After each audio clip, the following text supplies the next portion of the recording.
Bienvenidos todos a un nuevo capítulo, una nueva ocasión donde vamos a entrevistar en esta ocasión a Ibiza Melián. Gracias, Ibiza, por compartir este tiempo con todos nosotros en este canal Historia Total. Gracias a ti, Alejandro, por invitarme y gracias a todos los oyentes y los espectadores que nos regalen su tiempo de escucharnos, que para nosotros siempre es un placer. Yo creo que, como decía Umbral, lamentablemente, hablar de nuestro libro siempre es una gran satisfacción. Sí. Pues como siempre hacemos, en este formato realizamos una introducción a nuestro invitado con esa formación académica que tiene. En este caso, Ibiza Melián es doctora en Ciencias Sociales y Jurídicas tras licenciarse y graduarse en Derecho. Profundizó en el ámbito de los derechos humanos y cursó diversas asignaturas, entre ellas Sistema Universal de Protección de los Derechos Humanos, Sistema Español y Europeo de Protección de los Derechos Humanos. También dispone de un máster universitario en Derecho de las Administraciones Públicas y otro máster en Comunicación Política y Empresarial.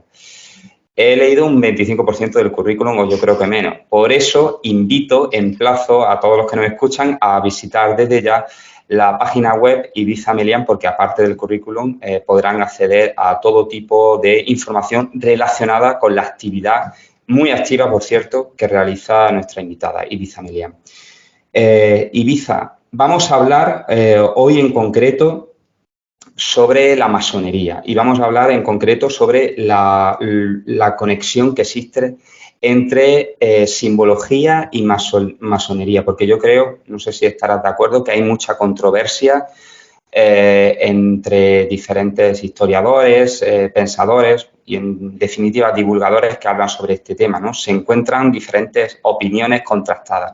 Entonces, nos gustaría que siempre, desde el rigor histórico que caracteriza este canal, pues nos inundaras con tu sabiduría. Vamos a empezar cronológicamente por el primer punto, inicio de la masonería. ¿Cuál es el origen de la masonería y por qué se crea? Mira, hay que entender la masonería, aunque me hagas esa pregunta en un momento concreto, no hay que entender la masonería como algo aislado que se crea de repente y nace de repente y alguien lo inventó. Como todo en la vida, decía, todos vamos a hombros de gigantes, todos al final han puesto un granito de arena y al final ha llegado ahí.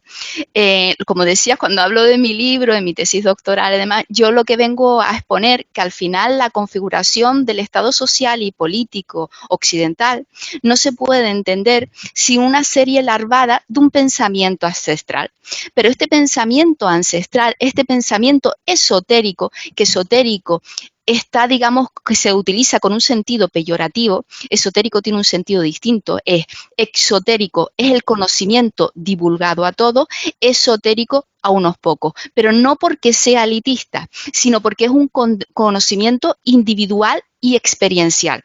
Decía Confucio, lo que oigo lo olvido, lo que veo lo recuerdo, lo que hago lo aprendo. Hoy la docencia, la pedagogía, dice John Dewey, que es aprender haciendo. Lo mismo decía en España Bartolomé Cosío, del Instituto Libre de Enseñanza, del krausismo. De esto trata precisamente estos movimientos, del aprender haciendo y aprender individualmente. ¿Por qué? Porque no puede ser un conocimiento para todos, porque a lo mejor tú tienes unas capacidades distintas a las que yo tengo. Puede ser, vamos a suponer un ejemplo, que nos están hablando de astrofísica. Y si me dicen a mí de astrofísica, probablemente necesite un montón de tiempo porque no me enteraré de nada. Pero, sin embargo, a lo mejor a otra persona que está ducha en astrofísica lo va a aprender rápido.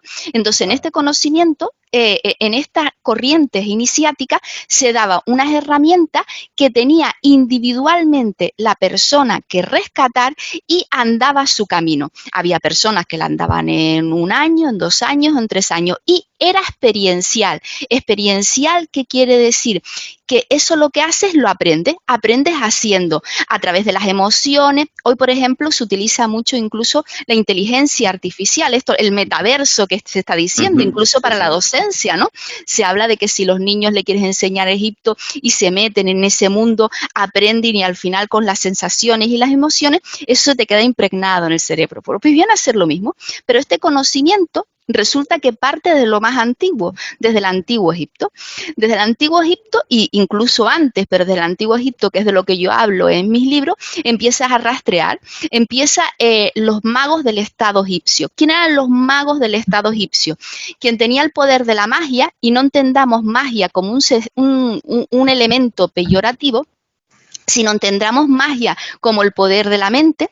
Hoy se le puede llamar el pensamiento H creativo, es decir, llevar la capacidad cognitiva más allá de lo que puedes llevarla. Yo incluso se sabe que, por ejemplo, cuando Newton se sentó y le cayó una manzana en la cabeza, tienes que llevar mucho tiempo de investigación para que te caiga una manzana y realmente tengas un pensamiento ajá. No va a venir de la nada. Un pensamiento preparado para identificar ese nuevo conocimiento. Exacto. Pues esto es lo que hacían en el Antiguo Egipto.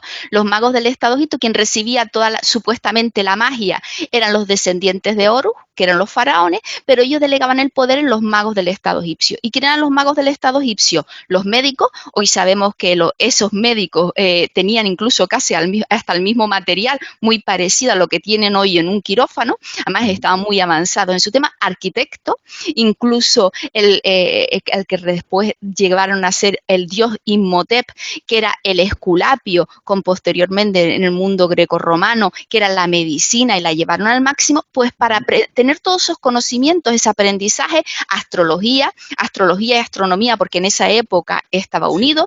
Ellos diferenciaban incluso las constelaciones y los planetas y tenían una percepción de la naturaleza increíble, y para ellos la magia era realizar en la materia lo pensado, pero no algo, porque veremos cómo este pensamiento después deriva y se le llama la religión de la mente, es decir, que al final de lo que estaban hablando era de la mente, de llevarla más allá. Pues para que tuvieran ese aprendizaje, lo que hacían en el Antiguo Egipto era, le hacían digamos, un proceso iniciático.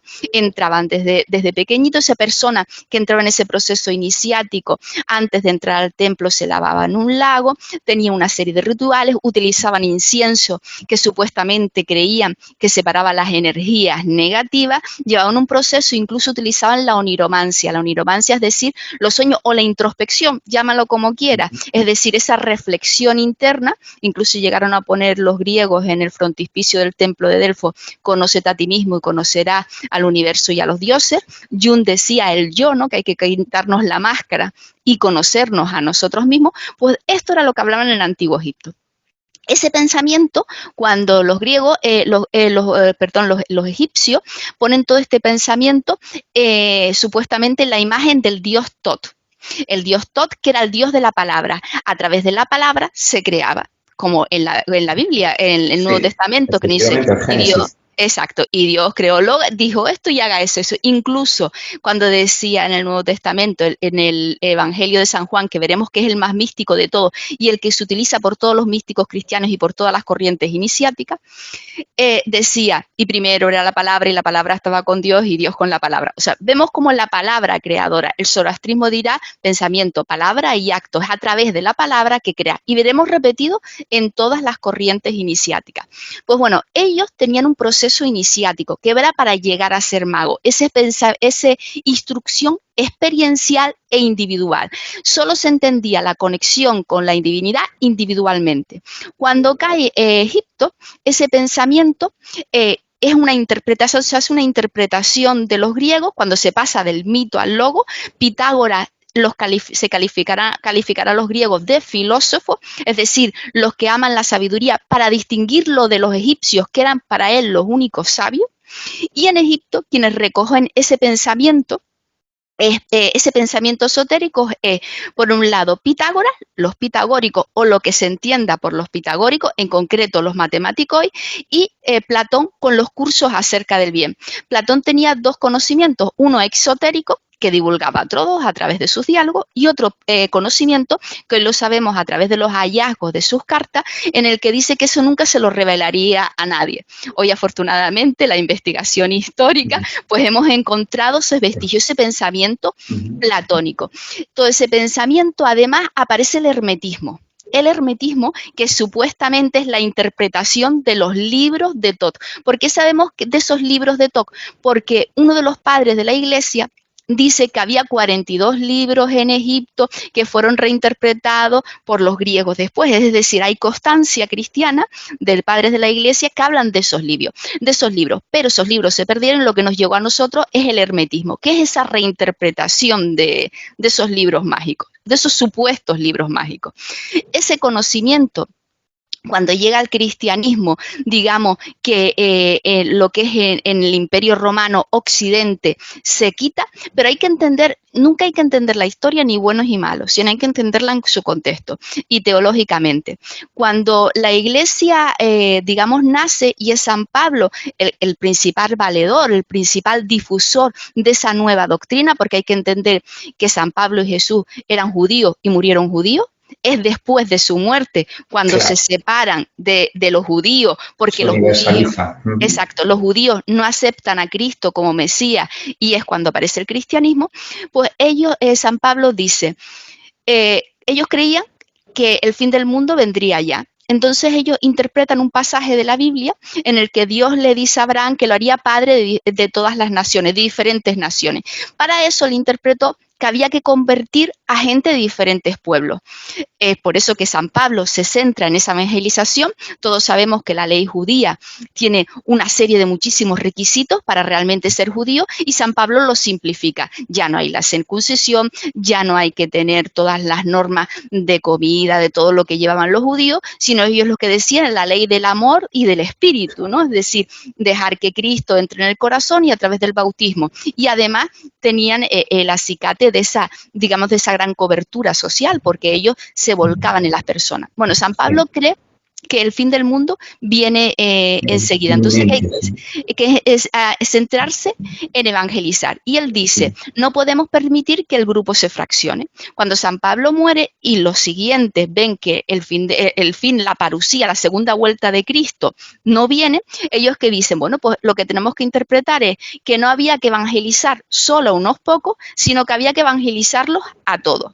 Se convierte, católica quiere decir universal, se convierte en una religión católica universal, es decir, había que evangelizarlos a todos. Y para que el grupo no se dividiera, y esto creo que uno de los grandes referentes en España es Antonio Piñero, el catedrático Antonio Piñero en este tema, había que saber qué se decía, es decir, el dogma. Aparece el dogma, no se puede salir del dogma, se establece un dogma y un canon y se dice qué es lo que se tiene que decir. ¿Quién lo tiene que decir? Solo los obispos. Recordemos que los presbíteros, o lo que llamamos curas, solo pueden predicar, ayudar a los obispos a partir del 1000 y pico, es decir, antes solo eran los obispos quien podían decirlo y dónde se tenía que decir. ¿Para qué? Para que el grupo no se fraccionase, porque lo que se intentaba llegar era que llegase la parusía, la segunda vuelta de Cristo, y ese era el cometido de la Iglesia, porque ellos creían que eso se acababa. ¿Qué es el problema? Que encima cuando cae el Imperio Romano, el Imperio Romano, ¿qué pasa con el cristianismo? Que es el heredero cultural de todo ese legado. Y se llega a confundir, recordemos el cesaropapismo, se llega a confundir el poder político con el poder espiritual, porque entra la República Cristiana. ¿Y qué es la República Cristiana? En el que Cristo es sacerdote y rey. Cristo, sacerdote y rey, delega el poder espiritual en la Iglesia, que es la valedora, y los reyes, los gobernantes, su único y exclusivo cometido es defender esa cristiandad. Quien se salía de eso y rompía el paradigma era excomulgado y quedaba fuera de todo esto. Es decir, la unión entre Iglesia y Estado estuvo vigente hasta el Concilio Vaticano II. Recordemos que el Concilio Vaticano II, que es cuando la Iglesia acepta que esta separación exista, es en el siglo pasado, es decir, en el 60 y pico, es cuando acaba el Concilio Vaticano II. Entonces, hasta ahí estuvo unido. De ahí el fraccionamiento. Bueno, pues este pensamiento en esa época, en ese contexto histórico y teológico, hay que entenderlo ahí y no fuera de ahí. En ese contexto teológico, ese pensamiento, ese hermetismo, lo recogen los musulmanes, porque los musulmanes tienen una premisa dentro de ellos, es que es ilm, conocimiento, que es potenciar el conocimiento, y es la palabra ilm, porque tanto el judaísmo como el cristianismo como el islam son religiones abrahámicas. Abraham es el padre de las grandes religiones del libro, y esto hay que entenderlo, que muchas veces nos desunimos y nuestra raíz es exactamente la misma. Entonces, era la palabra ilm. Pero cuando todo este movimiento queda alargado, digamos que quedan círculos, lo estudian los musulmanes, pero no penetran la cristiandad en Occidente, porque en Occidente hay que reconocerle la gran valía de la cristiandad, que eran pueblos germánicos, divididos, culturas que no tenían nada que ver entre sí, y fue capaz la cristiandad de reunirla, de hacer una gran cohesión y mantenerlos unidas bajo una misma teología, y no se puede entender ni el derecho ni la configuración de Occidente fuera de esto, dentro de ese paradigma. Pues bueno, cuando cae el Imperio Romano de Oriente, los sabios van a pedir ayuda a Occidente de que por favor los ayuden, que vienen los musulmanes, que les quieren quitar sus últimos territorios, y llegan a lo que es a Italia.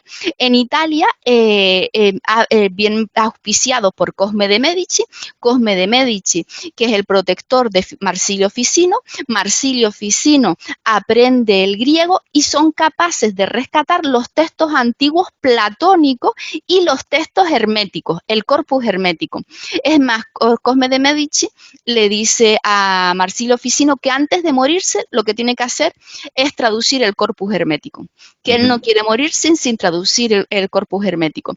Y Marsilio Ficino tiene un discípulo que es Pico de la Mirándola, que muchas veces pasa desapercibido, pero que no entenderíamos los derechos humanos, no entenderíamos el Estado liberal, la concepción del Estado liberal, sin ese famoso discurso sobre la dignidad del hombre de Marsilio Ficino, donde él se empieza ahí donde se centra, se pasa de una sociedad teocéntrica a una antropocéntrica, en el que se dice, el hombre, el ser humano, es creado a imagen y semejanza del Señor, porque todos estos se sentían profundamente cristianos. Lo que ellos decían que para llegar a Dios había que llegar directamente, y la Iglesia decía, si permitimos eso, esto es un disparate, y el grupo se fracciona y entonces no hay por dónde controlarlo.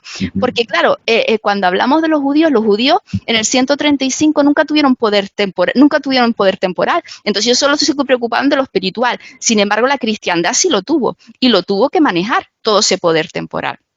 Entonces ellos querían llegar directamente, y Pico de la Mirándola dice, el hombre es un ser libre y depende de cada uno obtener como un ser divino que es decir, todos llevamos en nuestro interior esa semilla divina, la semilla de Dios, que Dios nos insufló en el corazón.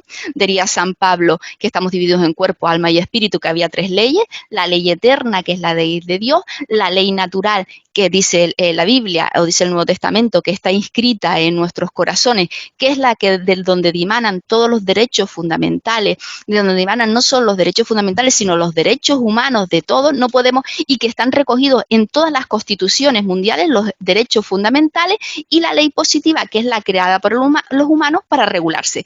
Pero esa ley, esos derechos fundamentales, esos derechos humanos, no vienen impuestos por un gobierno, ni por un código ético, ni por un código no sé qué, sino salen de nuestro interior.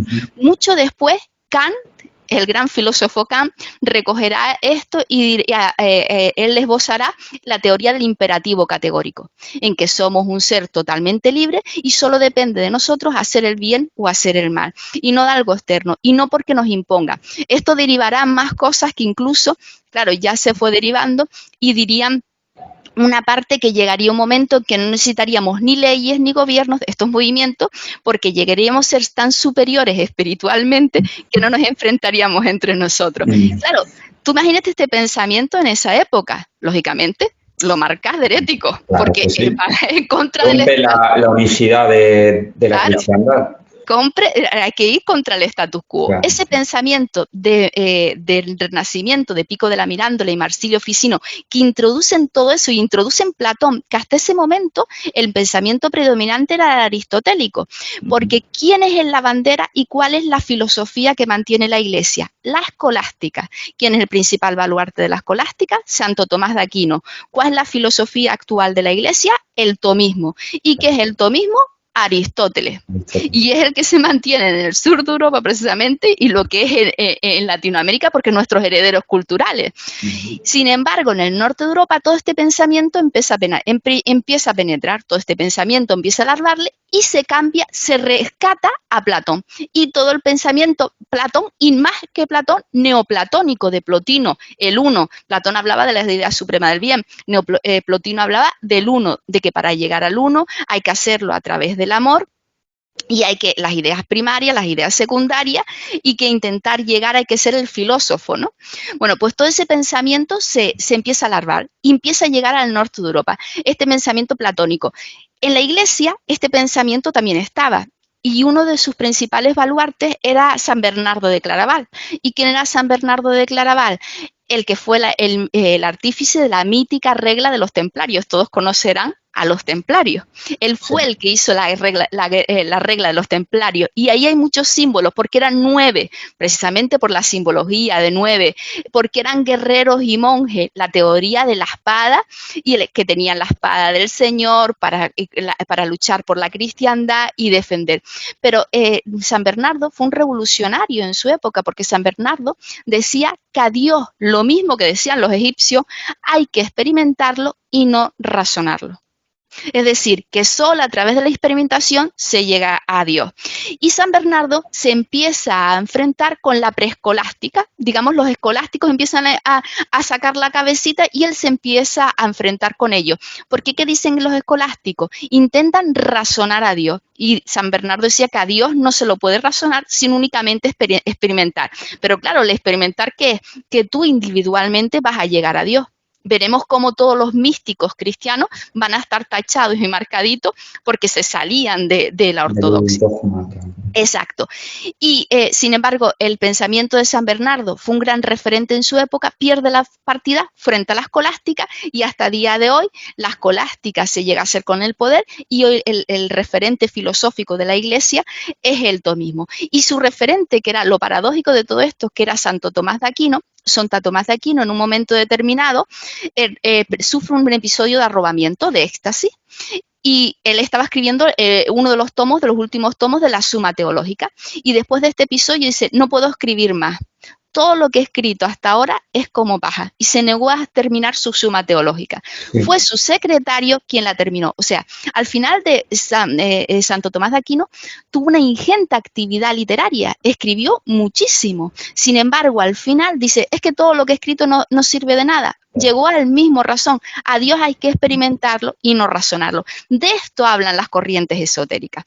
Pues este pensamiento que empieza en la mística cristiana, San Bernardo de Claraval, vendrá después Joaquín de Fiore, que Joaquín de Fiore se deriva en el joaquinismo. Joaquín de Fiore fue un místico cristiano, que él dividía la edad humana, la historia humana, en 3 partes, que eran la edad del Padre, que era el Antiguo Testamento. En la edad del Padre éramos esclavos, hacíamos es decir, tú ves al Nuevo Testamento y tenemos un Dios vengativo, un Dios enfadado que nos manda, porque ahí éramos esclavos. Cuando aparece Cristo, que es la ley del amor, somos siervos. Todavía no hemos crecido, no somos seres humanos elevados, no hemos crecido lo suficiente, entonces somos siervos. Pero él decía: llegará una etapa en la que seremos liberados, y es la edad del Espíritu Santo, porque esa chispita que decía Pico de la Mirándola, que dirá Kant después, está dentro de nosotros. Nosotros seremos capaces de sacar esa chispita y sacar la mejor versión de nosotros mismos, y ya no necesitaremos ni leyes ni gobierno. Claro, ya todo el mundo se echó las manos a la cabeza, pero ahí no quedó la cosa. A él se le declaran determinadas tesis de él heréticas, después se le restaura. Incluso Juan Pablo II llegará a decir que se manipularon las palabras de Joaquín de Fiore por sus seguidores, y ahora a sus seguidores se les denomina el joaquinismo.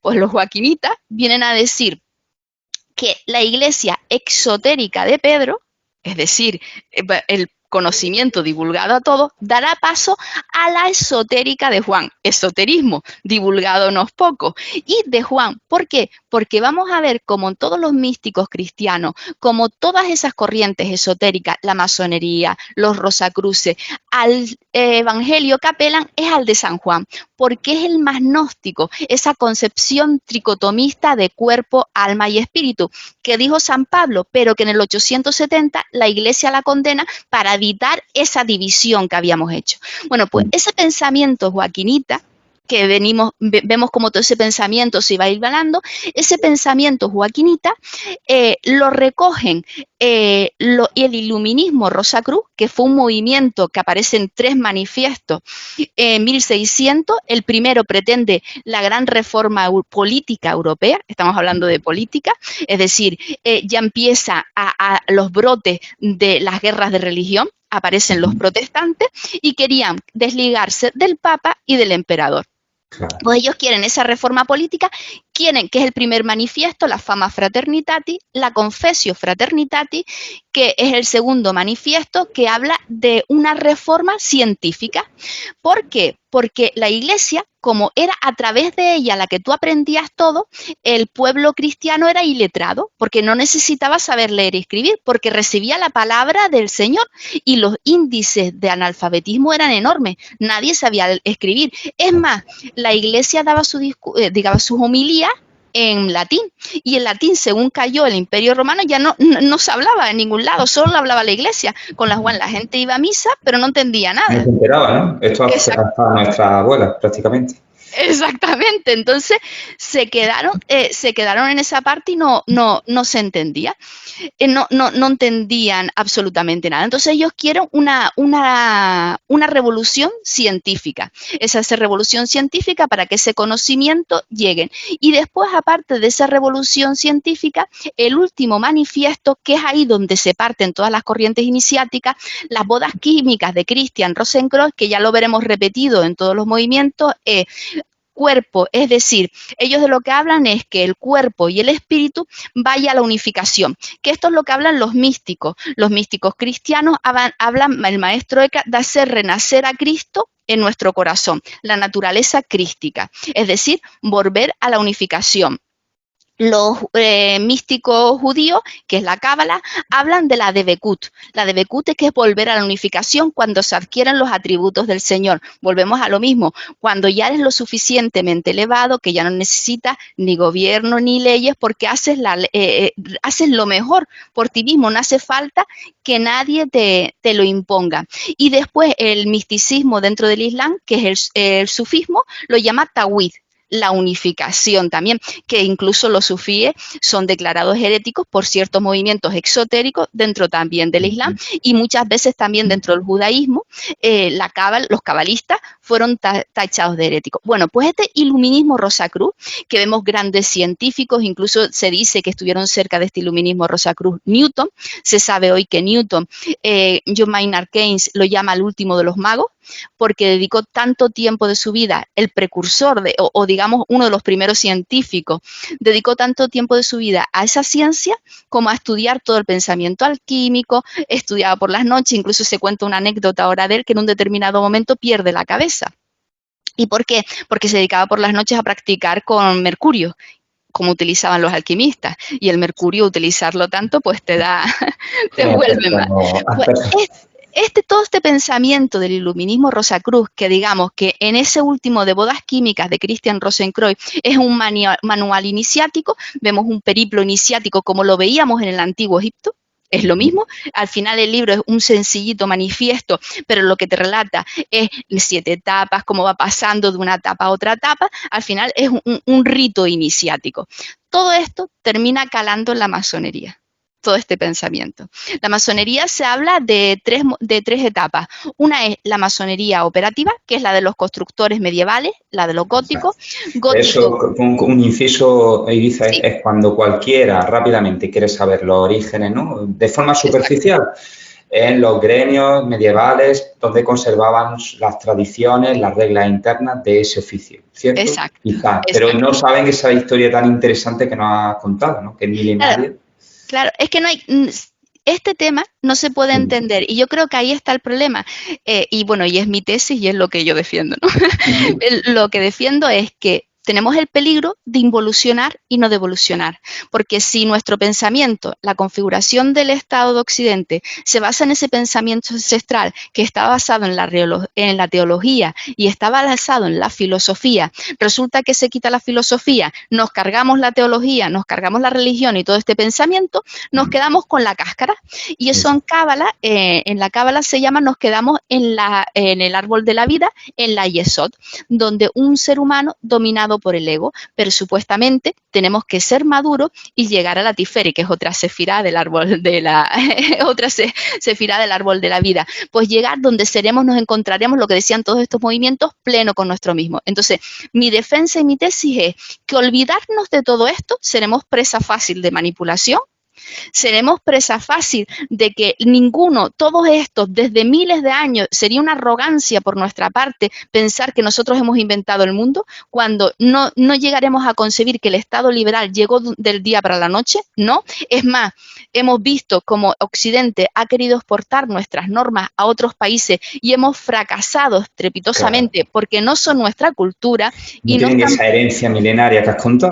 Exactamente, es que estos son ese pozo teológico, filosófico. Claro, son siglos y siglos. Entonces, el Estado liberal empezó ahí y eso es lo postulado. Si nos cargamos todo eso y no estudiamos, nos vamos a quedar con seres empáticos y pretenden que la gente obedezca o cumpla las normas por miedo a un castigo y porque un boletín en España, un boletín no sé dónde, nos diga qué tenemos que hacer cuando en la vida ha sido así.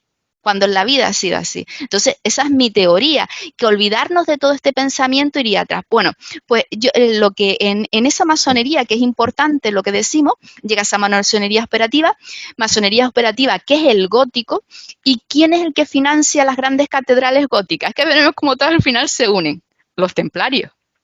Claro, lo que habéis comentado anteriormente, ¿no? Todo este pensamiento está unido, pero es más, pero es que este pensamiento pensamos que es fuera de la cristiandad. No. Primero, hay que leer a San Bernardo de Claraval, hay que leer al maestro Eckhart, Joaquín de Fiore, que eran místicos cristianos, Margarit Poré, el espejo de las almas simples, que es uno de los grandes baluartes del misticismo cristiano, que murió quemada en la hoguera y fue el primer proceso inquisitorial, auto de fe que se realizó en Francia, y ella se negó a retractarse de todo esto.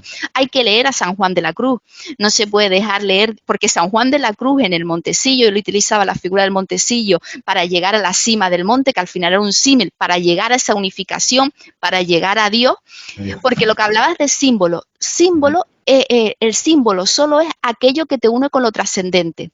Cuando tú ya estás unido con la trascendente, no puedes valorar un símbolo por encima de Dios. La idea es llegar a Dios. Si tú valoras el símbolo por encima de Dios, eso es idolatría. Y eso lo niegan cualquiera de estos místicos cristianos. Es un medio simplemente, ¿no? Para llegar a Dios. Nos tenemos que apoyar en algo porque nuestro pensamiento es finito y Dios es infinito.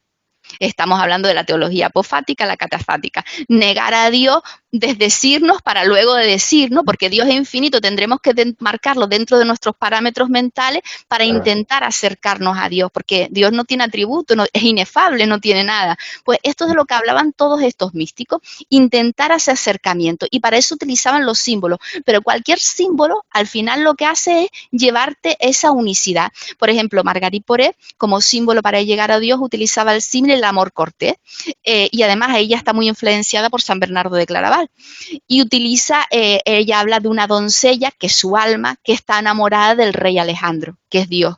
Entonces tiene que pintar un cuadro para intentar recordar a su amado y llegar al final hasta a su amado. Al final vemos cómo son símbolos, pero es que es llegar a Dios. San Juan de la Cruz en el Montecillo, que él instruía a unas monjas, él habla de un montecillo, que había que subir al monte, es decir, donde se encontraba Dios para llegar a esa unificación. Pues al final vemos como unos y otros utilizan símiles distintos, símbolos distintos, pero que su idea era conseguir esa unificación, como hablaba el iluminismo Rosacruz, las bodas químicas de Christian Rosenkreuz, todos lo utilizan, y ellos todos se sentían absolutamente cristianos. Ellos no entendían nada fuera de la cristiandad. Como que una cosmovisión plenamente cristiana. Está fuera de esa lectura simplista que hace un hombre contemporáneo de, bueno, igual que habías dicho antes, el Renacimiento, ¿no? Incluso parece que son ateos, que cambia el paradigma, la cosmovisión y la antropología y ya se convierten en ser ateos donde desprecian a Dios. Falso, ¿verdad? Claro, no, pero el tema estaba en que ellos eran tricotomistas, cuerpo, alma y espíritu. Y eso fue condenado por la Iglesia en el 870, no al principio. ¿Por qué? Porque la Iglesia dice, no, el espíritu para llegar a Dios es la Iglesia. Después se crea la Inquisición. Si tú no utilizas la Iglesia para llegar a Dios y lo intentas hacer directamente, suponemos que has apelado al maligno. Empieza la Inquisición, empiezan los cátaros. En España es verdad que hay mucha leyenda negra porque los procesos inquisitoriales, además es la base del derecho procesal es nuestro. Incluso los abogados defensores se partieron de ahí, de la Inquisición. O sea, no podemos entender esa imagen que se ha creado. Incluso se llegó a matar mucho menos gente en lo que es en el sur de Europa, en España, la Inquisición española, la romana y después la portuguesa, que en el norte de Europa. En el norte de Europa es que no había ni normas, se las cargaban a las brujas y ya está, ya directamente. Aquí, ¿por qué sabemos más de la española? Porque todo estaba perfectamente tasado, tenía un organigrama perfecto.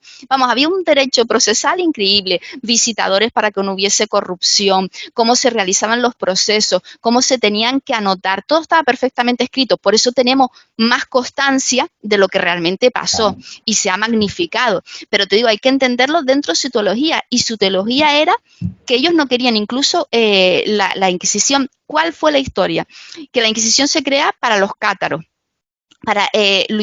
Fue una guerra santa entre cristianos contra cristianos en el sur de Francia. A eso le sumaron después que se enfrentaron contra ellos los príncipes de esa zona, ¿no? Entonces ya había guerras de poder. Al final de todos estos movimientos siempre los han utilizado gente que les ha interesado políticamente. Y se crearon. Aparece, ¿por qué se entrega la Inquisición a los dominicos? Porque Santo Domingo decía que había que predicar con la palabra y con el ejemplo. Recordemos que ¿por qué se hacen fuertes los cátaros? Porque la corrupción en la iglesia llega a unos momentos en que estaba preocupada la gran iglesia. Exacto, aparece el nicolaísmo, la simonía, incluso el Papa Gregorio VII llegó a decir a los fieles que de ahí nacen muchas de esas herejías, también del propio Gregorio VII, y que San Bernardo sigue toda la tradición de él y por eso él sigue.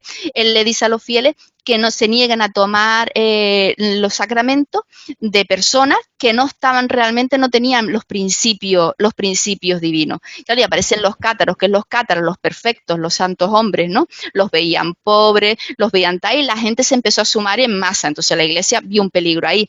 Aparecen las órdenes mendicantes como para contrarrestar esto dentro de la iglesia, que los dominicos y los franciscanos de San Francisco de Asís, que fue uno también de los grandes referentes dentro de la iglesia. Entonces, todo esto hay que entenderlo, como digo, dentro de su contexto. Y en el caso de los masones aparece la masonería, recibe todo ese pozo que decíamos que venía, ese pozo milenario, que además venía del iluminismo Rosacruz, todo este movimiento. Quien define muy bien esto es Frances Yates. Ella es una historiadora británica y tiene uno, digamos, de los referentes de toda la historia del iluminismo Rosacruz, que habla precisamente de todo este movimiento, y cómo penetró en la política.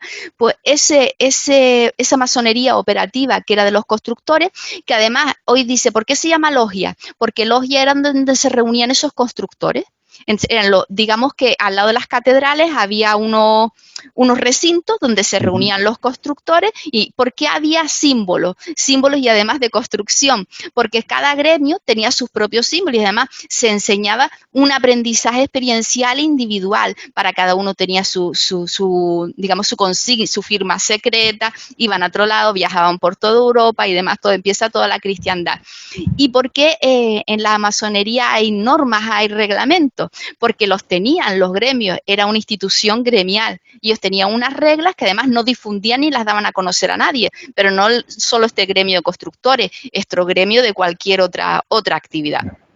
¿Qué es lo que pasa? Cuando cae la construcción de las catedrales, ya no hay construcción de las catedrales, aparece el segundo periodo, que es el de los masones aceptados. Ya no hay tantos constructores y empiezan a aceptar gente de otros gremios, y aparecen las revoluciones liberales y empiezan a aceptar gente. Y ya en la última etapa, que es la de 1700 y pico, pues en 1700 y pico ya llegamos a que es la masonería especulativa, la masonería actual, donde esos símbolos que había de los constructores se utilizan símbolos pero con el mismo connotación que hemos dicho hasta ahora, para llegar a lo trascendente. ¿Por qué le llaman arquitecto del universo? Que dice, pero es que eso es otro Dios. No, es Dios. Es más, la masonería, hay dos clases de masonería. Es una teísta y una deísta.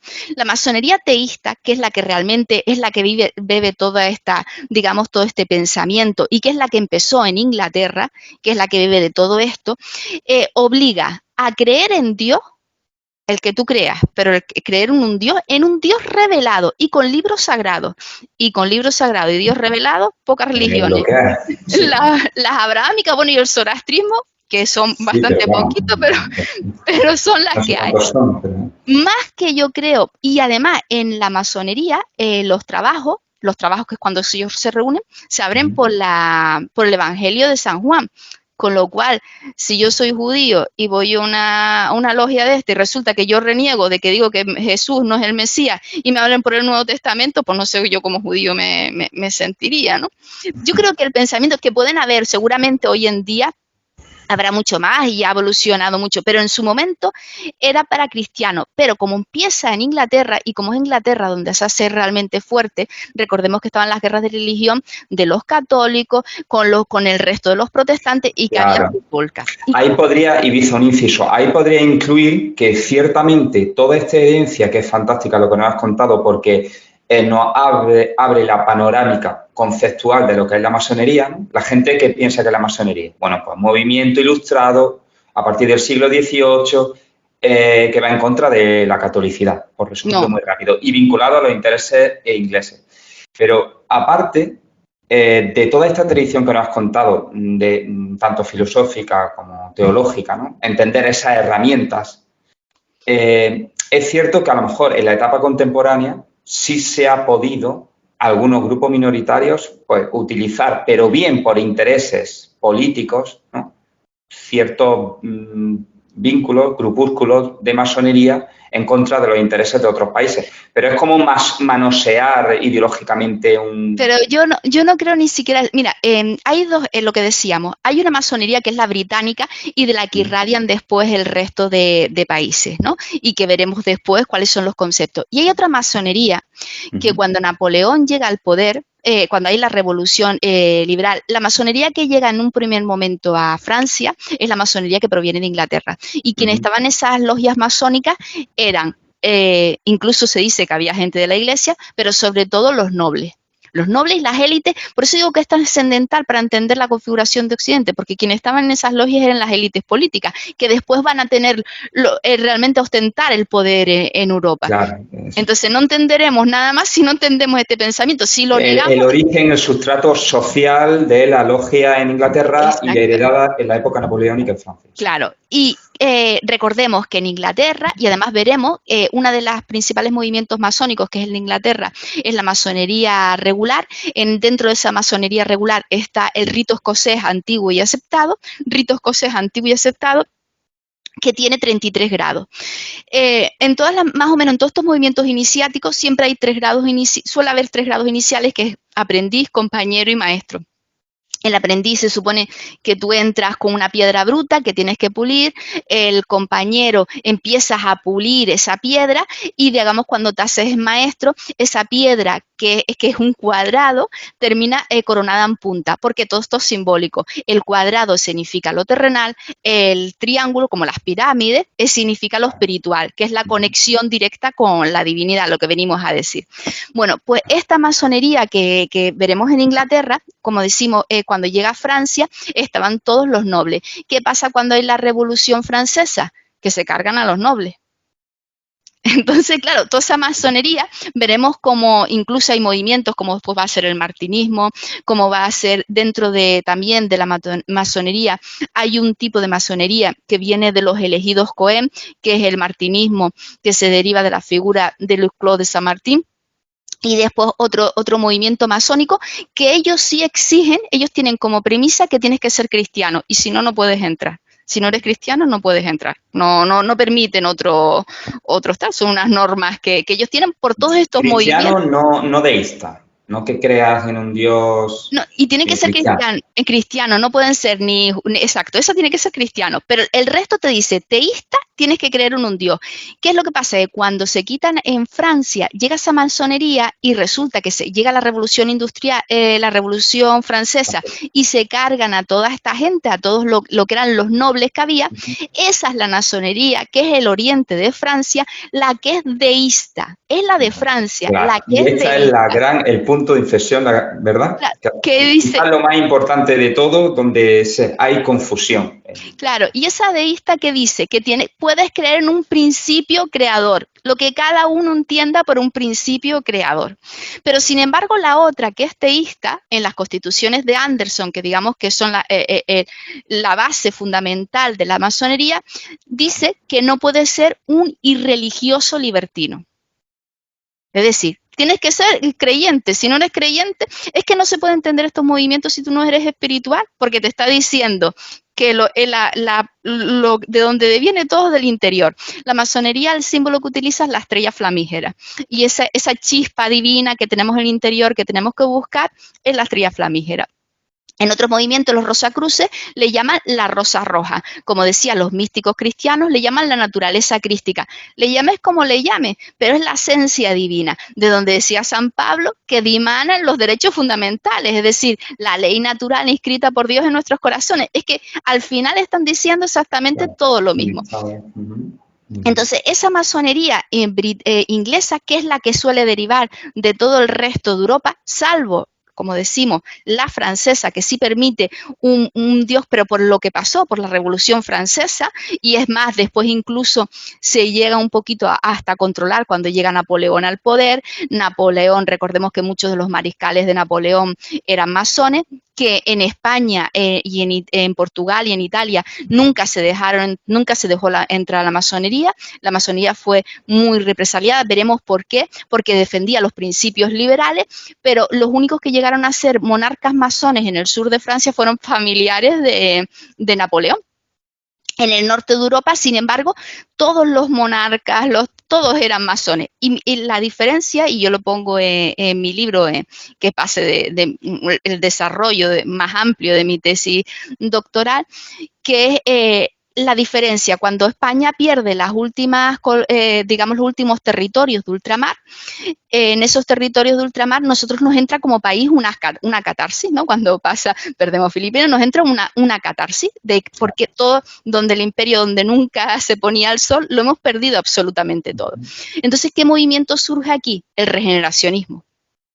El regeneracionismo, que pide su principal valedor, Joaquín Costa, ¿qué pide? Un cirujano de hierro que venga y lo arregle todo. ¿Qué pasó con ese cirujano de hierro? Que vinieron dos dictadores en el siglo XX y se basaron en ese pensamiento, que seguramente Joaquín Costa llega a saber eso y se corta las venas directamente, porque él hablaba justo lo contrario, pero bueno, se corta las venas. Pero vino Miguel Primo de Rivera y vino Franco. Pues esto le pasa lo mismo a Suecia, y recordemos que España en la restauración, el bipartidismo, una corrupción galopante, no teníamos por dónde coger aquello. Pasa lo mismo que pasó justo en Suecia. Suecia pierde la guerra contra Rusia, pierde muchísimos territorios y en su población sufre también una catarsis. Pero quien llega a ser monarca es un masón.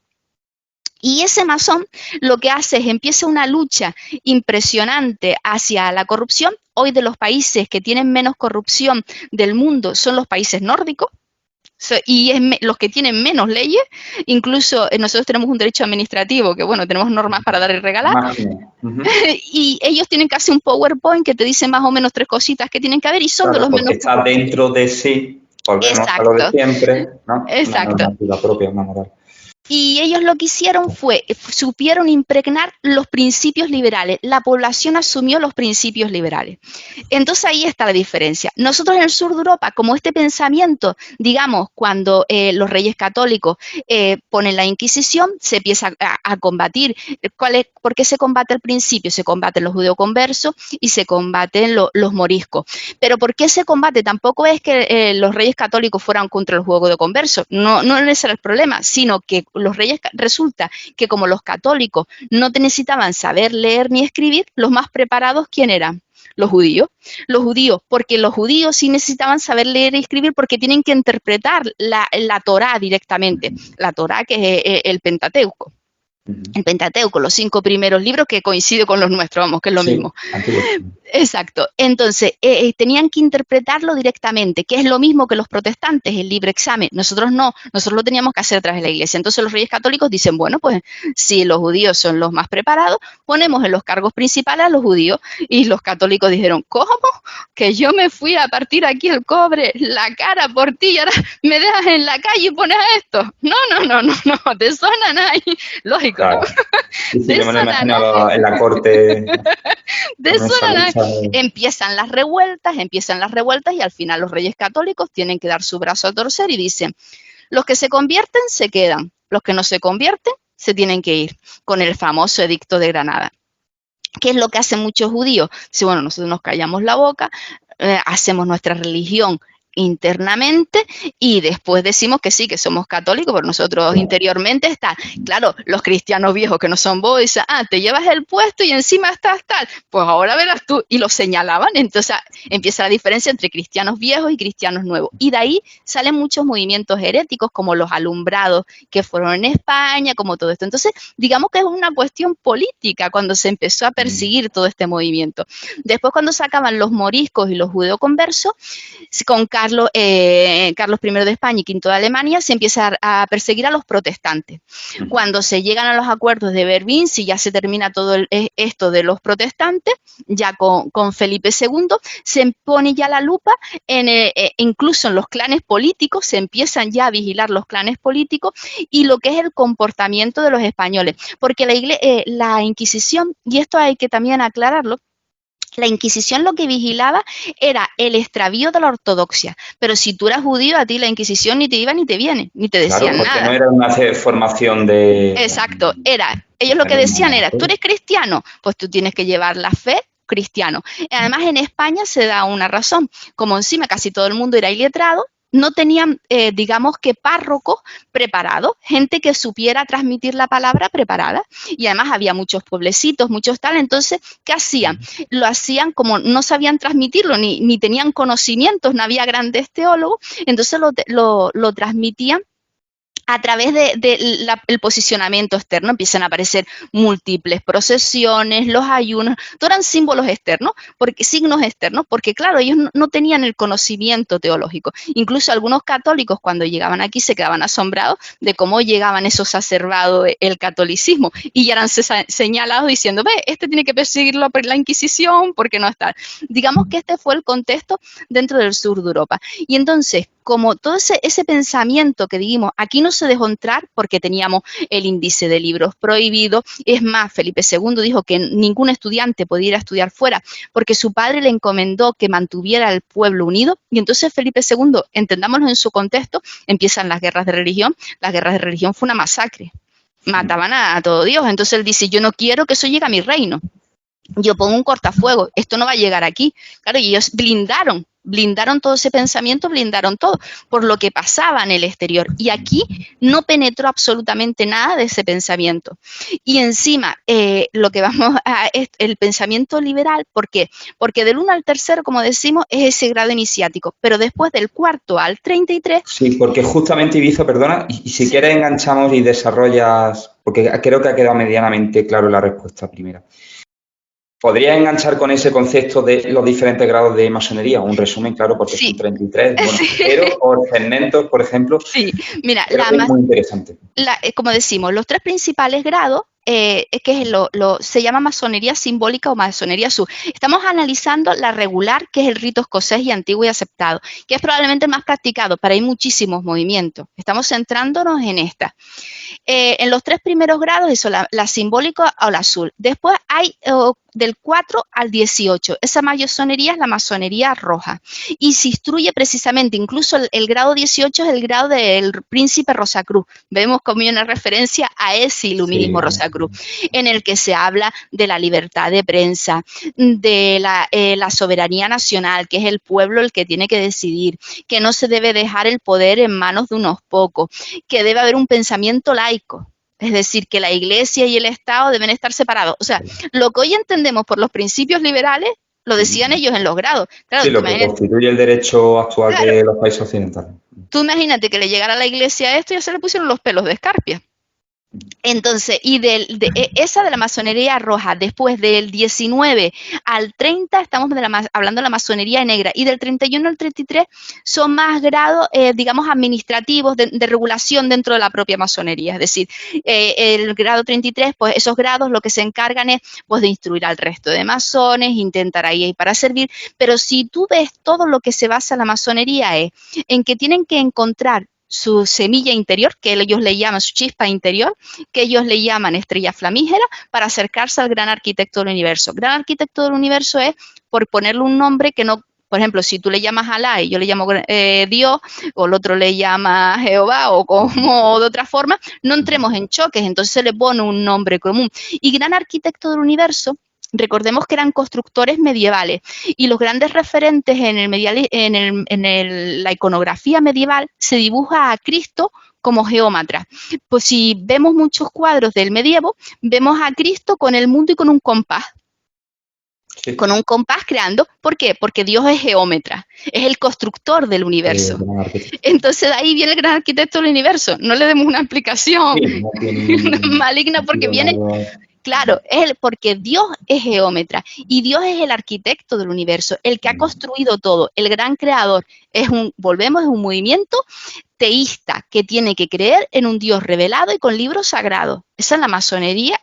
Entonces, uno de sus grandes referentes es Albert Pike y él hizo un libro que es Moral y Dogma, en donde explica todo esto, que si hoy le vemos moral y dogma, decimos, bueno, este es de ultra, claro, porque ellos son creyentes, de ahí fuera de ahí no los puedes entender.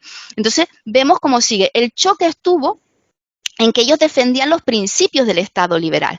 Es verdad que hubieron movimientos que se declinaron más por el lado político, como fue el movimiento de los iluminados de Baviera, que desaparecieron, que además ellos eran un choque porque ellos querían una restauración política, desaparecieron, que no tiene nada que ver con lo que dicen ahora de Illuminati, eso se llamará, no sé quiénes son ni cómo se llamarán, pero los iluminados de Baviera, recordemos que se desmantelaron y desaparecieron por esa confrontación con el antiguo régimen. Ellos querían subvertir el antiguo régimen y que se propiciara el Estado liberal y tuvieron un choque tremendo. Y vamos a ver cómo las últimas encíclicas, las encíclicas de los papas, llegan incluso a asimilar liberalismo con masonería. Para ellos liberalismo, masonería era exactamente igual. Entonces, si no lees las encíclicas, no entendemos qué es lo que estaban diciendo. Entonces, claro, la Iglesia quería... ¿Qué pasó? La Iglesia quería... hablamos de las guerras de religión. Guerras de religión que se produce, se pierde todo el homogéneo que había de la República Cristiana, donde el emperador y el papa era el que gobernaban todo el imperio. Claro, se pierde eso. ¿Y qué quiere la Iglesia? Volver a su momento, ¿no? Donde Cristo era sacerdote y rey y el gobierno tenía que defender al Estado.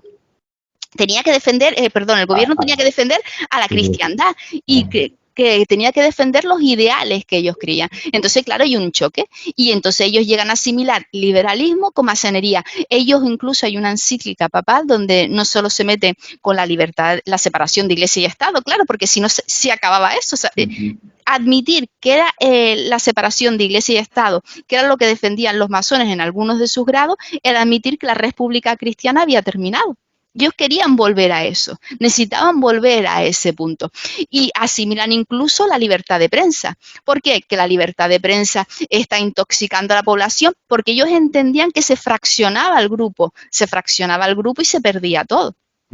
Entonces, estos movimientos los tenemos que entender desde ese punto. Y de todas formas, en parte, la Iglesia tenía razón, porque mira, ¿cuántos movimientos protestantes hay con el libre examen, que cada uno podía interpretarlo? En Sudamérica. Claro, pues ellos solo con el sur de América, no me voy a Alemania o no me voy al barrio donde vivimos. Luteranos, anglicanos, calvinos, no sé qué. Pues si empezamos a mirar, claro, era lo que decía la Iglesia. Tiene su lógica, ¿no? Y sobre todo cuando, aparte de esa, lógica política, sobre todo está ese concepto de cristiandad, ¿no? Al fin y al cabo no era tanto, porque incluso hay mucha gente que lo ha vinculado como si fuera una diferencia de tipo racial o una diferencia de No, tipo, ¿no? Digo, la expulsión de los judíos, la expulsión de... claro, eso es de una ignorancia total, porque era más bien, la cristiandad era la unicidad también en el ámbito político, era conservar la comunidad. claro, y porque la esencia de la religión es católica, universal. Ellos creían que había que evangelizarlos a todos para que realmente llegase la parucía. ¿Qué hicieron los primeros evangelistas? San Pablo fue a evangelizar un sitio, Pedro a otro, fueron corriendo a evangelizar. Como no llegaba, pues siguieron evangelizando. Cuando los jesuitas toman su parte, ¿cuál es el principal objetivo de los jesuitas? Evangelización. Se van a China, se van a todos lados, sufren martirio en todas partes. Claro, porque tenían que evangelizar, ellos creían hasta el fin del mundo, ¿no? Como dices. Exacto. Entonces, si no entendemos dentro de su... Por eso buscar buenos y mal, yo creo que lo ilógico sería en la mentalidad del 21 que pensáramos así, pero no podemos nosotros juzgar con nuestra mentalidad el pasado porque es que no tiene sentido. Y a mí personalmente me ha encantado porque de verdad va digregando conceptualmente todo lo que ha ocurrido durante milenios, ¿no? Porque es muy difícil, también es muy denso.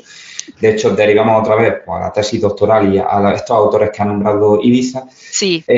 Porque si no nos metemos en esa mentalidad que tenía pues un ciudadano del siglo XIII en un gremio al lado de la Catedral de París, no podremos entender nada, ¿no? Y en ese sentido, bueno, pues ha sido muy ilustrativo.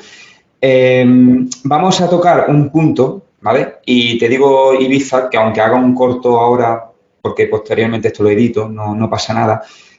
Como sí es cierto es que, bueno, yo en 15 minutos aproximadamente tengo ese límite. No sé si nos emplazamos para otro momento, si tú me das ese regalo de tu tiempo, que a mí me ha encantado, de corazón. O me puedes decir brevemente los mitos más extendidos en torno a la masonería. Luego también es que se me ha quedado en el tintero varias preguntas, ¿no? Los tipos de masonería, aunque ya lo has dicho, ¿no? Masonería roja, negra, simbólica, y por último también la situación de la masonería en la actualidad. ¿Qué te parece si lo dejamos, vemos ahora los mitos en 15, 20 minutos y las últimas dos preguntas para una segunda parte, como quieras? Vale, como quieras. ¿Te parece bien, Ibiza? Sí. A mí como... Vale, pues entonces vamos a hacer eso. Voy a enganchar de nuevo, como si fuera continuidad, los mitos de la masonería, terminamos, despedimos y ya hablaremos, ¿ok? Bien, pues la siguiente pregunta que vamos a plantearte, Ibiza, es que la identificación de los mitos que sobresalen en torno a la masonería en la actualidad. ¿Qué mitos hay que desvirtúan esa imagen de la masonería que has descrito? Mira, el primer mito es que a pesar de que ahí se instruyeron, mira, Pedro Álvarez Lázaro, yo invito, como decía, para lo que es el cristianismo primitivo y su concepción, invito también a leer la bibliografía de Antonio Piñero, que es un catedrático español ya retirado, emérito de la Complutense, y ha hecho magníficos trabajos sobre todo este tema. El iluminismo, Rosa Cruz también, si quieren saber más, Francis Yeh, que fue una gran historiadora, hizo un trabajo ingente sobre lo que es el estudio de todo esto. Y la masonería, los más entendidos en España son dos jesuitas, precisamente católicos, dos sacerdotes católicos que son profesores de universidades. Y la verdad es que cuando los escuchas, con su tolerancia, con su respeto y basados en el rigor histórico, al final no entendemos por qué hemos llegado a punto. Lo entendemos eso. Si cogemos, claro, una de las grandes encíclicas, una de las cosas que se siguen reiterando es sacar extractos de una encíclica papal que fue Humanus Genus. Esa Humanus Genus, donde se asocia liberalismo con masonería, que quieren romper las raíces de la cristiandad y demás, pero lo tenemos que entender en su contexto. Entonces, ellos hablan precisamente de eso. Y Álvarez Lázaro escribió un libro que se llama La Escuela de Formación, que al final la masonería era una escuela de formación, era donde iba a instruirse. Pero una cosa es que las personas entrasen y fuesen a instruirse, y otra cosa que la masonería participase en política, porque yo puedo ser, no sé, del grupo de los pajaritos verdes y un día ir y agruparme, llegar a un cargo público o llegar a otra, pero no significa que los pajaritos verdes estén ahí, sino que yo como persona individual puedo ser, porque de las premisas que tiene la masonería es no entrar, cuando los masones se reúnen, por eso, como decimos, el gran arquitecto, porque es el constructor del universo, no se habla ni de política ni de religión, porque son cosas que desunen y no unen. ¿Por qué? Porque dentro de una logia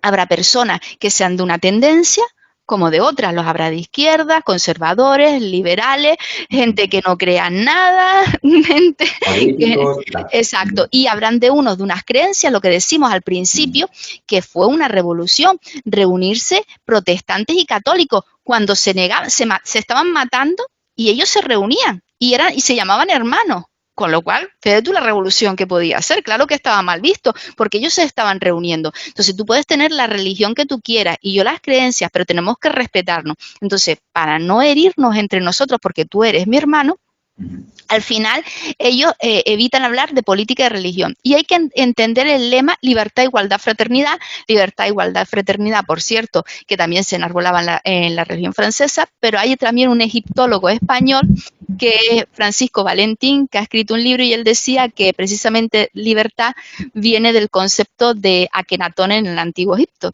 donde Atón era el dios, se cree que fue uno de los primeros moniteísmos de la historia, el rito a Atón, rompe con todo lo anterior y él dice que Atón dimana con su luz a todos por igual. Estamos hablando ya de libertad, a todos por igual, no solo al faraón y los demás que se fastidian, no, a todos por igual. Estamos hablando de libertad y él defiende que el principio de libertad, ese enarbolamiento de la libertad que se hizo en Francia, en la Revolución Francesa, proviene precisamente del Antiguo Egipto.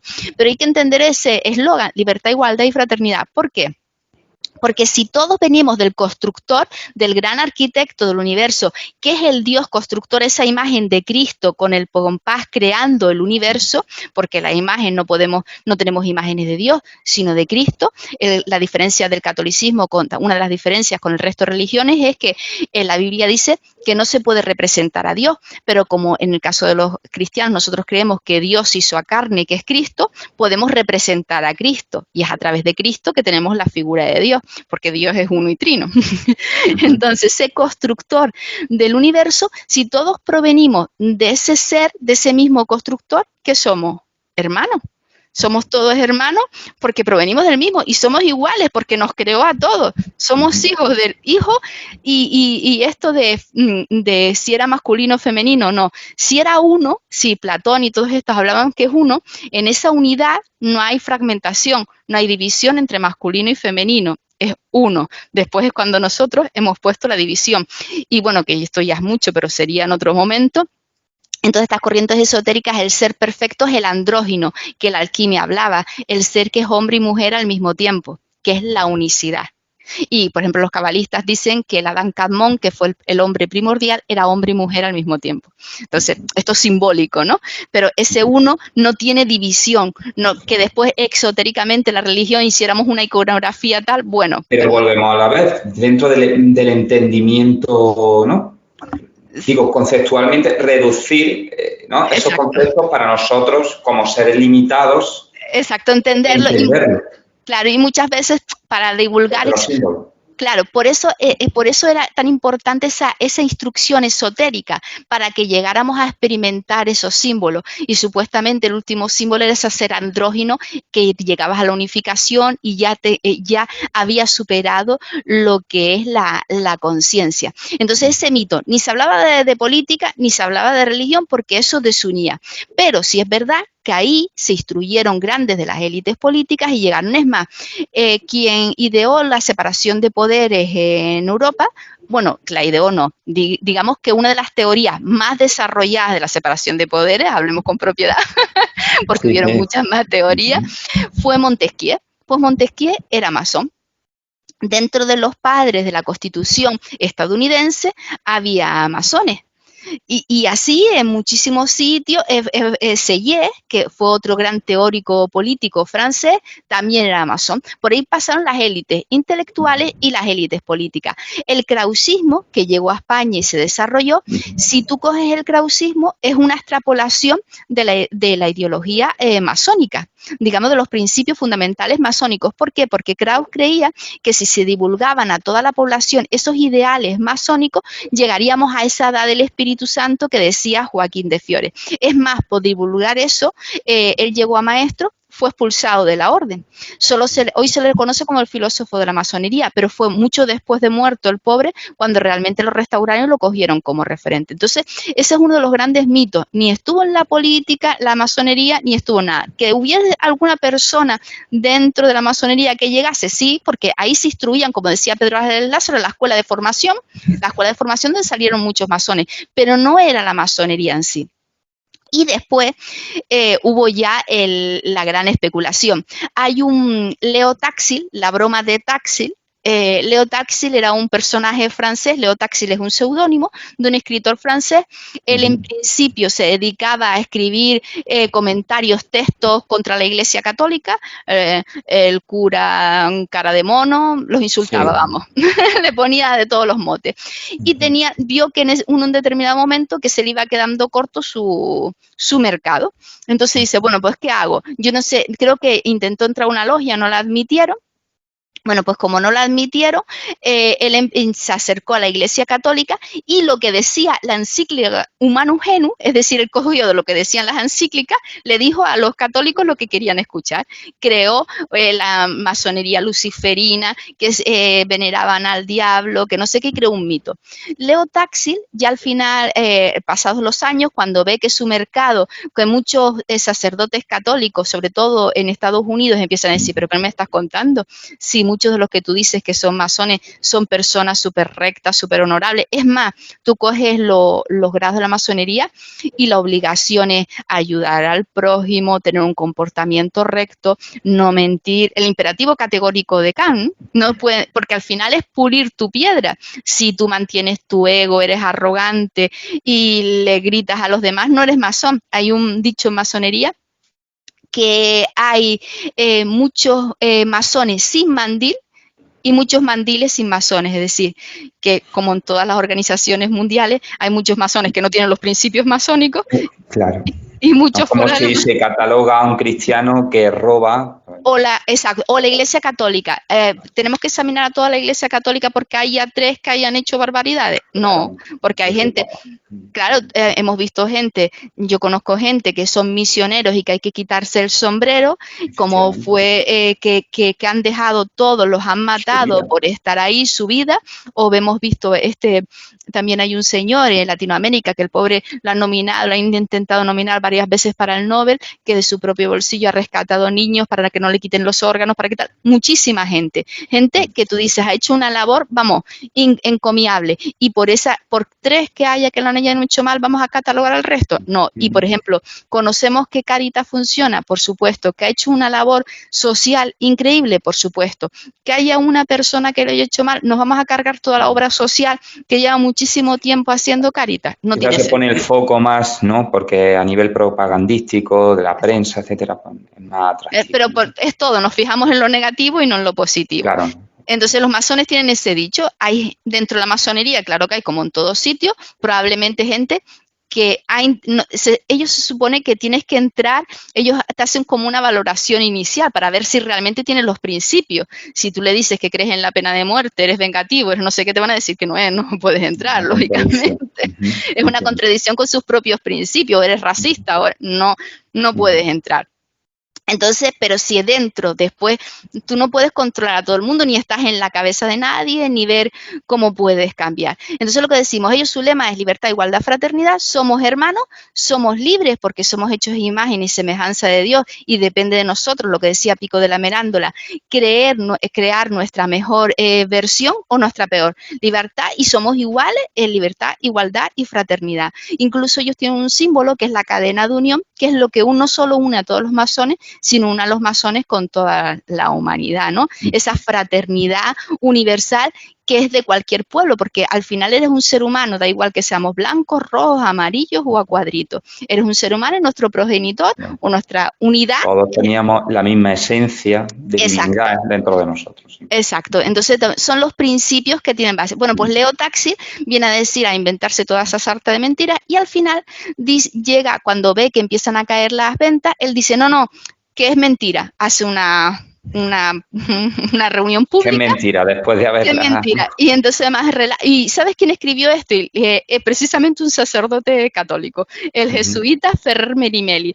Tiene un libro que se llama El contubernio judío masónico, que habla precisamente de esto. O sea que sí. no es cosa... Que, por cierto, es uno de los mitos, ¿no?, que yo pensaba que también se ha extendido mucho en el nacionalcatolicismo en España. Yo creo que también tiene mucha tradición. Pues, ¿qué es lo que pasa? Que incluso hay gente que cacarea, empiezan a decir que todavía es verdad lo que decía Leo Táxil después de mucho después, ¿no? Y hay un sacerdote que lo terminan expulsando, que es Lefebvre, que lo terminan expulsando de la iglesia, excomulgando de la iglesia católica, y él irradia toda esta publicidad y se mantiene en ese círculo, digamos, de la historia. Y después, te digo, lean ese libro de Ferrer Merimeli y que él es sacerdote católico, no es de otra corriente. Y después el contubernio judeo masónico, eso es una falacia. Otro mito. Otro mito. ¿Por qué?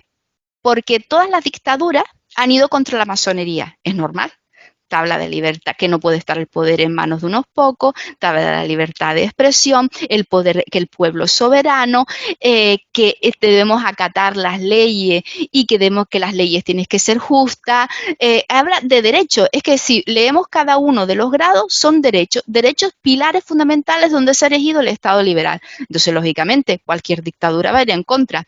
No solo fue perseguido los masones por Hitler, también fueron perseguidos por Franco, por Mussolini en Italia, por Salazar, que son distintas, nacionalcatolicismo en España, el fascismo en Italia, el nacionalsocialismo en Alemania y después la dictadura de Salazar, exacto, que era de otra corriente completamente distinta a la de Portugal. No tenían conexión.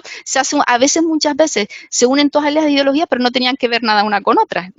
Para ser honesto en la historia, en términos de ciencia política, en terminología, no tiene nada que ver. Claro, que desde alguna corriente historiográfica se intentan homogenizar todos estos pensamientos.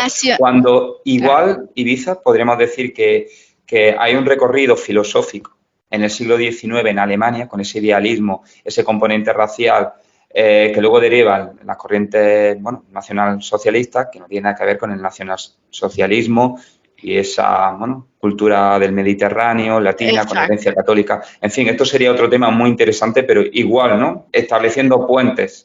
Exacto, pues no tiene que ver. Entonces, esas dictaduras persiguieron a los masones, y le llamemos como le llamemos, porque no era lo mismo, pero le llamemos, porque se intenta incluso en España decir que éramos fascismo. No, fascismo era Mussolini, porque realmente en Italia, si digamos que esa parte, el hijo de Miguel Primo de Rivera, Juan Antonio de Rivera, chocaba con Franco, aunque después de muerto Franco se hiciera con su figura y lo utilizara a su conveniencia. Totalmente, subrayado.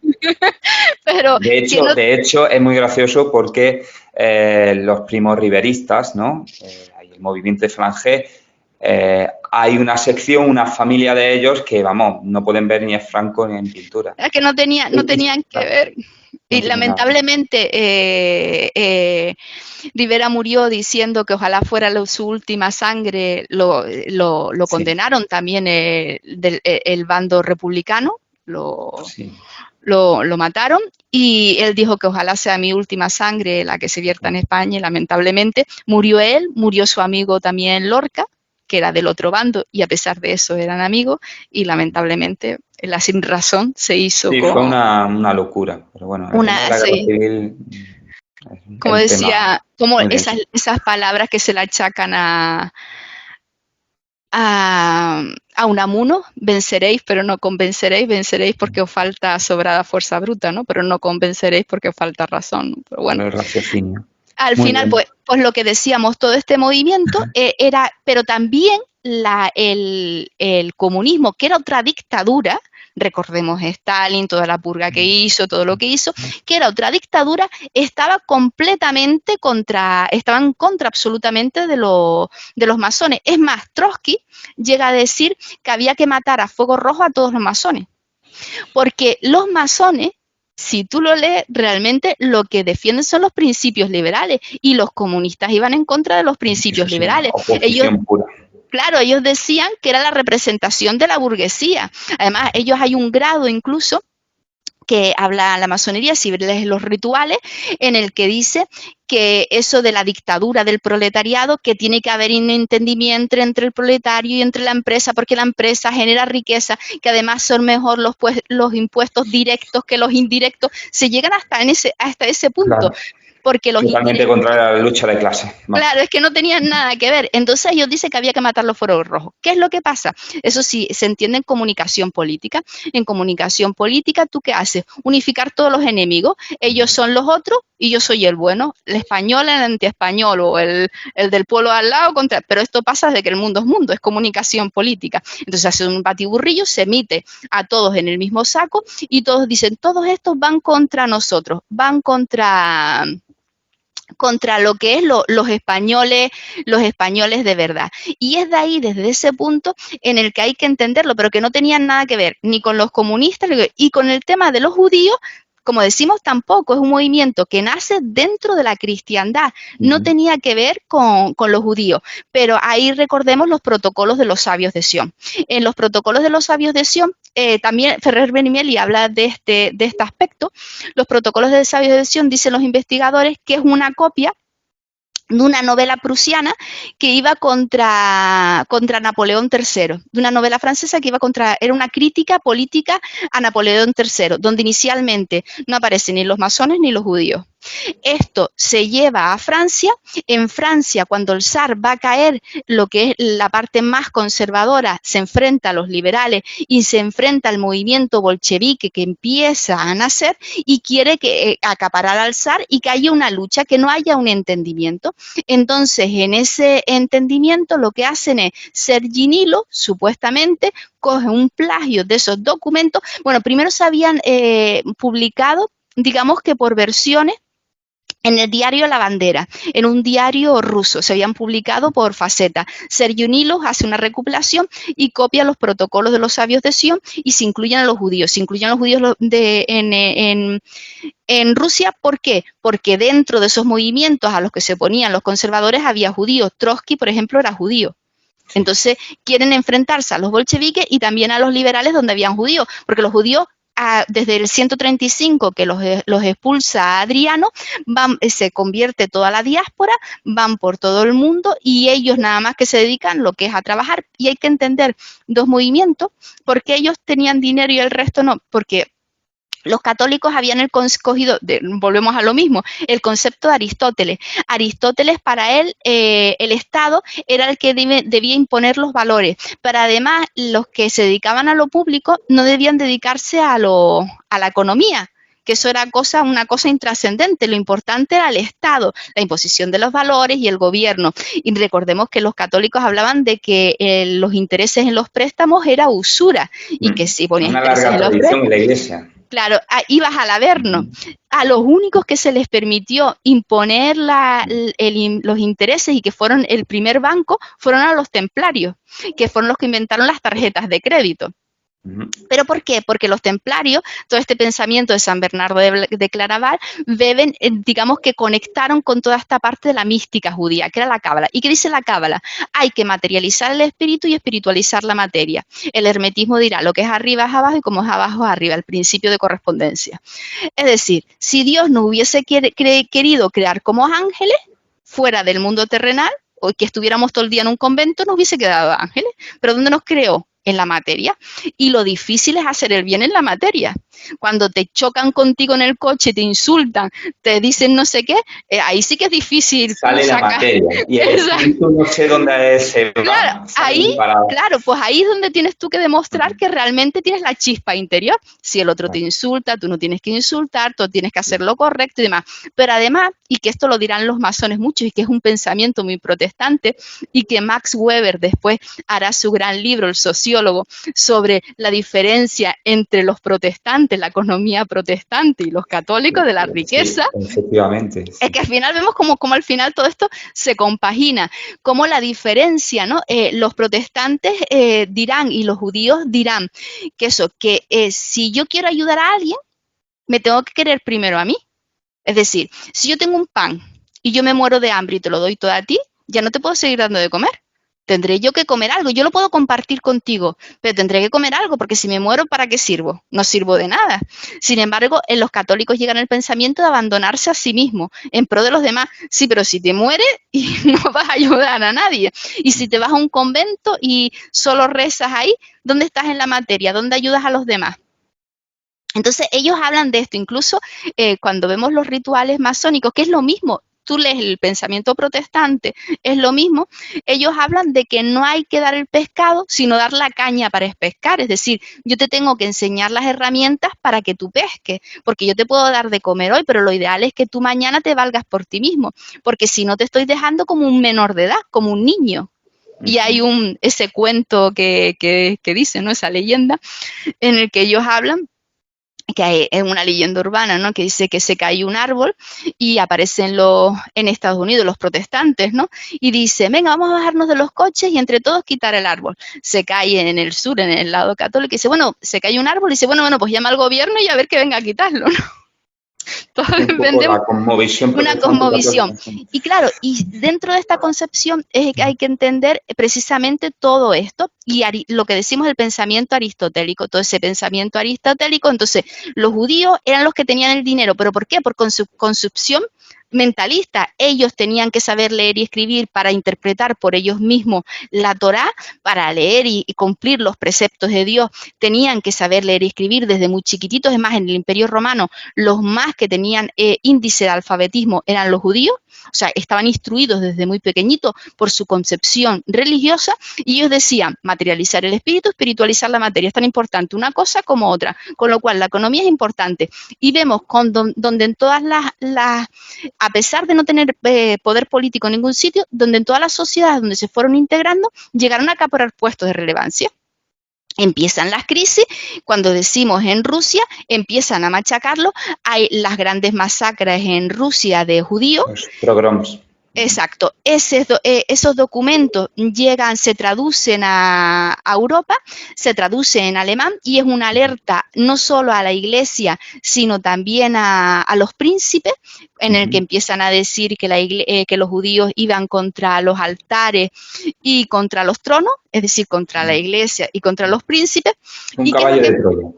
Claro, ¿y qué es lo que pasa? Que esos documentos llegan fíjate las paradojas, llegan a Estados Unidos, y en Estados Unidos Henry Ford, que fue un gran empresario, pero también un gran, presuntamente, antisemita, crea una revista para divulgar estos protocolos, porque había que combatir a los judíos, porque en Estados Unidos había gran parte que tenían las empresas de judíos. Y Hitler, mira tú por dónde, admiraba a Ford.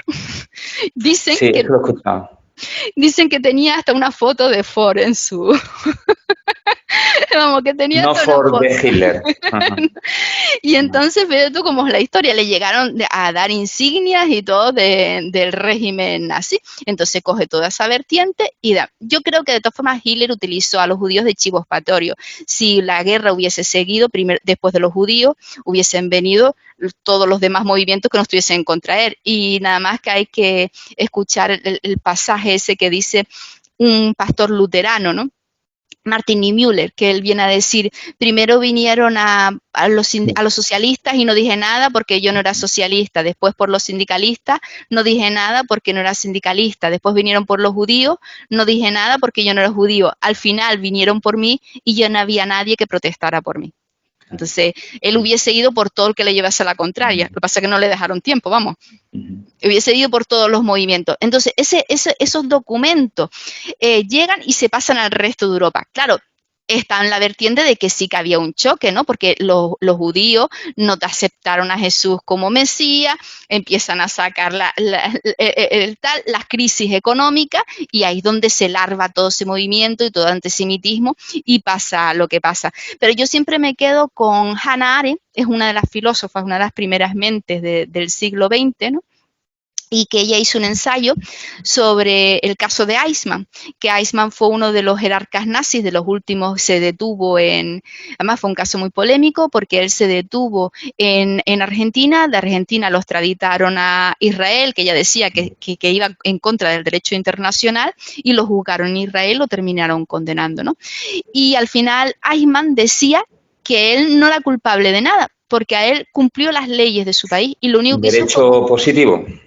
y exactamente, si no cuestionamos, estamos viéndolo en El gran Rusia, ¿no? dilema que se hace en una clase Claro, de cuarto de eso entre derecho natural y derecho positivo. claro, pero fíjate pero eso que nos queremos cargar, fíjate lo importante, porque a él dice, yo lo único que tenía que hacer era llevar a los judíos en el tren de un sitio a otro, que eran los campos de exterminio y los campos de concentración. A mí me daba igual que fueran judíos que fueran cajas de manzana. La ley me decía, y este es mi cometido, y yo lo ejercitaba. Y yo en ningún momento decidí nada. Y dice ella, si nos negamos a pensar, al final estos grandes genocidios, estas grandes matanzas, estos grandes males, no se hacen una persona todo, sino si muchos ponemos una ramita, un granito de arena, al final se hace toda esta magnificencia. Si nos negamos a pensar, no detectamos esa chispa interior, que es la que dimanan los derechos fundamentales, pasa lo que pasa. Pero ahora vemos el dilema, lo vemos en la guerra que estamos viendo en Rusia, ¿no? En la televisión vemos todos los días. Si a ti tu jefe te dice que mates a un niño, no, yo cumplí la orden. No, perdona, pero tú sabes que eso no lo puedes hacer. No puedes decir, escudarte, porque si no mañana, tú imagínate que llega cualquiera al gobierno y nos dice, no, a los de tú tienes que coger un palo y a los de las camisetas verdes, como ya ha pasado en África, en países, ¿no? Que salieron por una televisión en Ruanda y le dijeron una parte que había que cargarse a la otra parte de la población y fue una gran matanza. Sí. Pues esas cosas, si nos negamos a pensar, pasan. Y Eichmann lo dejó contrastado, pero no solo una concepción filosófica como Hannah Arendt lo hizo, sino que después hubieron experimentos empíricos, científicos, que corroboraron esto, como fue el de la cárcel de Stanford o como fue el experimento de Milgram. Y al final se vio que era el experimento de Milgram, para que la gente sepa, que eran las corrientes eléctricas, que se hizo un experimento que era un simulacro, en el que supuestamente el único que era el voluntario era el que daba la corriente, los demás eran actores. Se llamaban voluntarios, iban voluntarios, al lado se ponía un actor que supuestamente era el científico, y después se ponía a un estudiante en otra habitación, donde supuestamente recibía las cargas eléctricas. Las cargas eléctricas se iban subiendo de 15 en 15 voltios, que no era mucho, pero al final se iban subiendo, porque lo que supuestamente se le dijo a los voluntarios es que se iba a tratar de analizar si el castigo servía para la docencia, es decir, como sistema pedagógico, si a través del castigo se podía aprender más. Bueno, al final el científico le decía al voluntario, claro, lógicamente el actor, que también era el estudiante, se equivocaba siempre, y entonces el otro iba subiendo un poquito más, un poquito más, un poquito más, hasta que al final, supuestamente, la última carga decía, no, pero yo no se lo doy. Dice, no, sí, no te preocupes, tú dásela, que nosotros nos hacemos responsables de todo. Y la mayoría dio una carga suficientemente letal para terminar matando a una persona, o por lo menos para dejarla inconsciente, ¿no?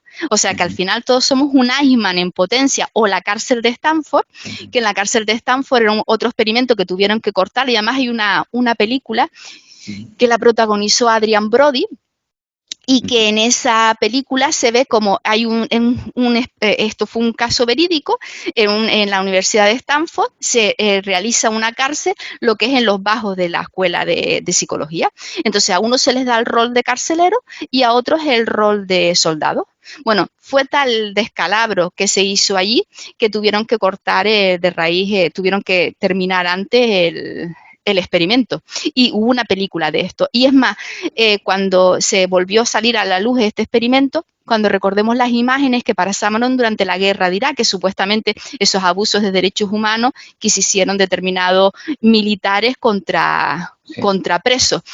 Es decir, si se nos deja al final decidir cumplir órdenes, no nos podemos negar a pensar. Y al final lo que viene a decir todo esto, que estamos miles y miles de años, es que está en nuestro interior, es la divinidad.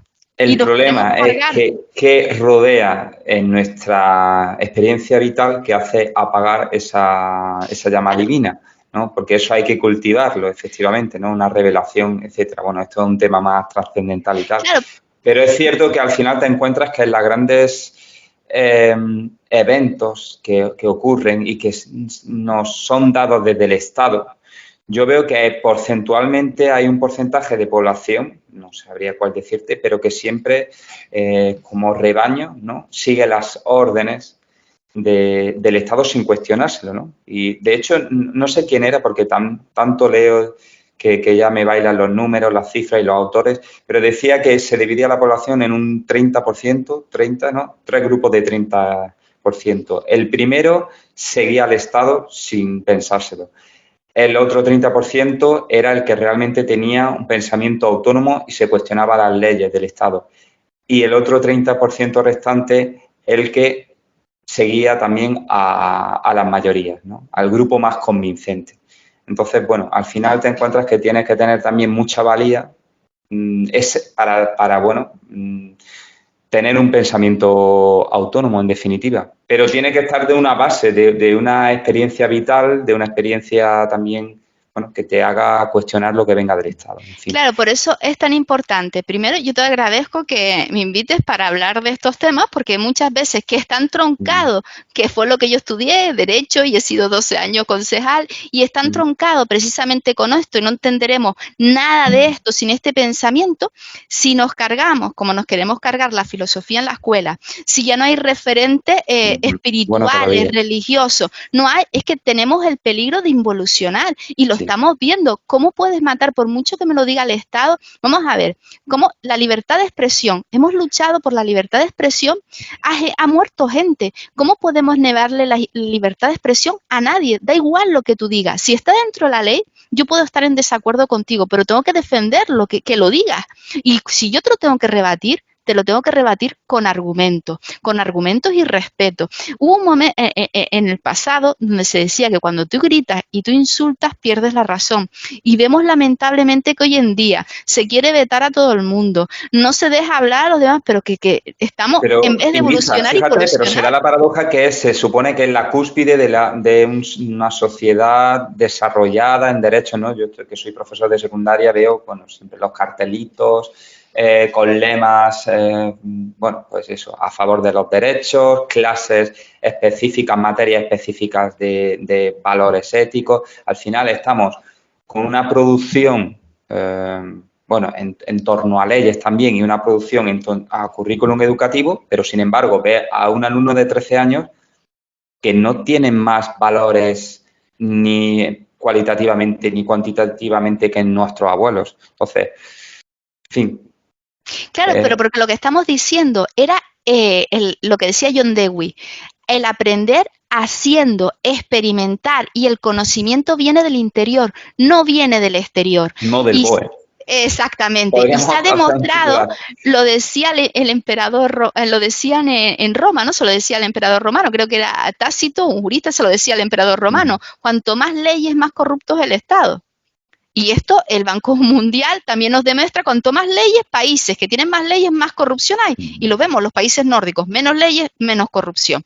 No se trata de hacer leyes, unos mínimos. Mira, ¿cuál es el principio que hay en todas las religiones? La ley de oro. Tratar a los demás como te gustaría que te tratasen a ti. Está en todas las culturas. Está en la Biblia. Cristo lo dice, lo dicen todas las religiones. Hasta el extremo, ¿no?, de dar la vida por... Exacto. ¿Y qué dice, por ejemplo, el zoroastrismo?